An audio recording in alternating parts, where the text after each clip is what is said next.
PPKM pengetatan yang mulai diberlakukan di Palembang per 9 Juli 2021 ini secara tidak langsung berdampak ke beberapa sektor usaha, di antaranya usaha yang berkaitan dengan perkawinan pecak catering sama penyewaan tenda.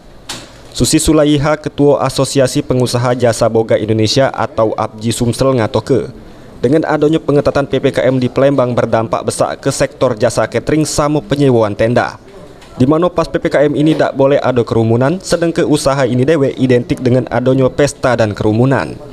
Awal penerapan pengetatan PPKM pas tanggal 9 Juli kemarin, banyak proyek yang sudah dijadwal ke pas hari Minggu terpaksa dirubah konsepnya, bahkan batal, dan muat pelanggan minta dibalik duit panjernya. Mak ini hari jasa catering sama penyewaan tenda pacak dikatakan mati suri, karena tak pacak nerima pesanan apa-apa. Dan omset dari pengusaha yang tergabung juga anjlok sampai 100%. Jauh.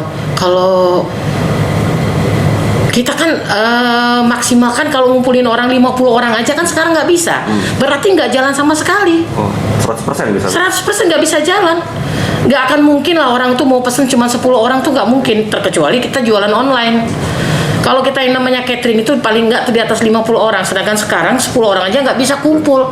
Bagaimana kita mau ngadain catering ini tadi? Kita di sini selain catering, tenda juga nggak?